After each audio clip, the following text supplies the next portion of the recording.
Hello, fellow school counselors. Today I'm presenting to you Controlling the Chaos with Calendars.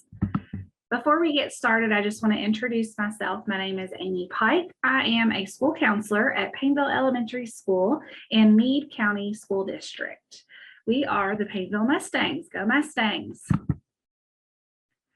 So before we get started, I just wanted to share with you that there is no perfect plan. There's no perfect calendar for the chaos that we endure every single day. But I'm going to share with you a few things that work for me.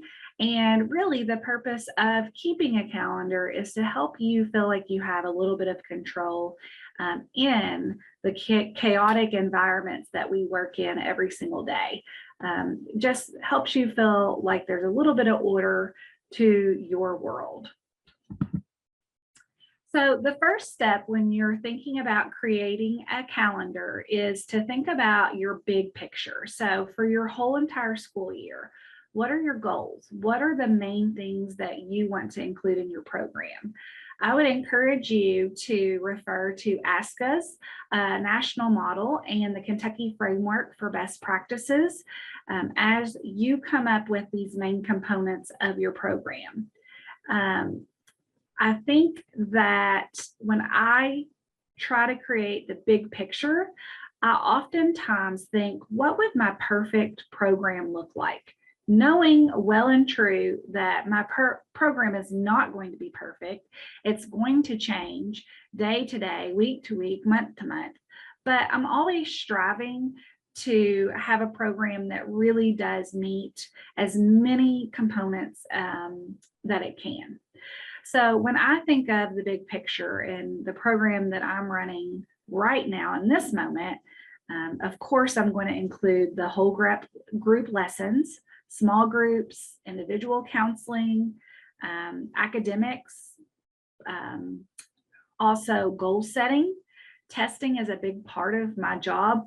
And it's important to mention that there may be some inappropriate duties that you do as a school counselor. It's important to include those in your yearly plan so that you can be successful. And it's going to help you advocate for doing more of the appropriate roles. So testing is a big part of my yearly calendar. College and career readiness, school events, program planning, the professional development opportunities that I participate in, and all of the other things that go along with it. It may be a good idea for you to think about that ASCA model and those 4 components and break your year down into, what does your program look like? How are you going to manage it? How are you going to deliver the content and assess it? For me, that's not the way my brain works. So it doesn't work for me, but it might work for you. So this is an example of what my year at a glance kind of looks like. This, of course, is from the summer, but I create a spreadsheet in Google Docs or Google Drive, and I chunk it by beginning, middle, and end of the year. And so you can see across the top, I have each month, and then down the side of the page, I have those components that I want my program to have. So then I just go month by month and I fill in those big things that I want to make sure that I accomplish. You can also see on this page that I have linked some of the documents, and that just makes for easier access to things that I'm doing every single year. So like our open house and our kinder camp, those things I have directly linked to this calendar, and it just helps me be able to access it quickly.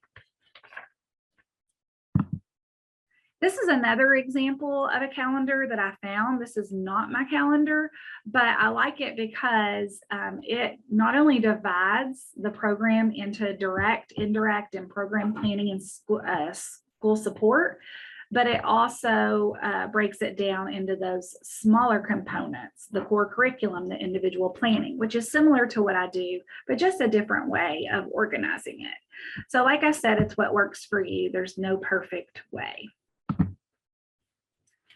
So this is taking it from a year at a glance into your monthly organization. I went back to old school. I'm now using a paper pencil planner. Once again, I have used an electronic calendar. I like both, but for some reason, the last 2 years, the paper pencil calendar has really worked well for me. And I'm not getting paid to plug this, but if you are a fan of the show, The Home Edit on Netflix, those are the ladies that created the planner that you see on this page called The Day Designer. And I really like it. I'll show you why here in just a minute. So from that yearly calendar, I am able to transfer into my monthly calendar. And then you'll see also on the screen, I have a picture of some file folders. I have a folder for every month of the year.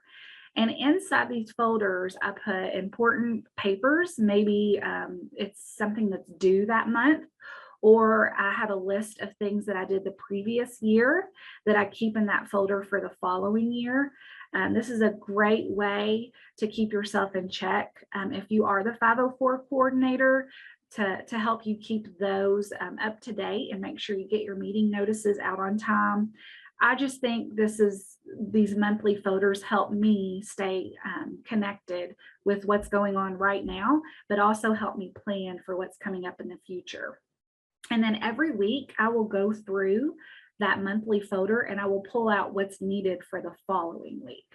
And I won't go into it too much, but I'll also have a folder for every day of the week. And so I use that to transfer things from my monthly folder to my daily folder. So you'll see this is a page from my planner. I have not filled out the schedule for the day. I will talk about that in a minute. But I wanted to show you that part of the reason why I use the paper planner is because I can track my time by 30-minute increments under the today's schedule piece, but also my to-do list can go here. And if you're wondering why I have a sticky note with some things written down, and then I also have things written down in the calendar, I try to organize it by things that like I must get done by the end of the week and things that I would like to get done. And that sticky note can kind of travel throughout my planner. Whereas if I'm writing it, that means that's something that needs to be completed pretty quickly. Aska also provides a template for you if you are interested in using it for your daily activity to help you track your time. It is broken down into 15-minute increments, and it has already been coded for you for the type of service you are providing. So what I generally do is I will fill in my calendar every 30 minutes on the activity I'm doing. And then at the end of the day, I will color code. And those colors that I highlight represent whether it was a direct student service, an indirect student service, did it fall under program planning, or was it a non-school counseling task, or was it a fair share? So I have an example. This one's a little bit older, but this is an example of what I might highlight in the planner. And so then I can, once I highlight in the planner, then I can go back and I can say, okay, I spent 260 minutes delivering my Tier 1 curriculum for the month of August. For curriculum development, I spent 240 minutes. You can see that I have them highlighted in different colors because I am going to share this information with other stakeholders. So it's just really nice to see for the month a percentage. And then what I do with that information is I put it into a Google spreadsheet, and it will actually create a pie chart for you. So each month I'm able to see how much of my time was spent in each type of service. And then you can even break it down, as you see on the pie chart on the right. You can break it down even into smaller sections. So the calendar and the use of time tracker kind of go hand in hand. So if you are creating a calendar, it's making it so much easier to track your time. And when you track your time, you're able to advocate for your program, which is also really important. So that is it in a nutshell. quick, easy. I know, like I said, this is what works for me. It may not work for you, but I hope you were able to take a little bit of inspiration from me today. And I would love to hear your ideas as well. I hope everyone has a great school year.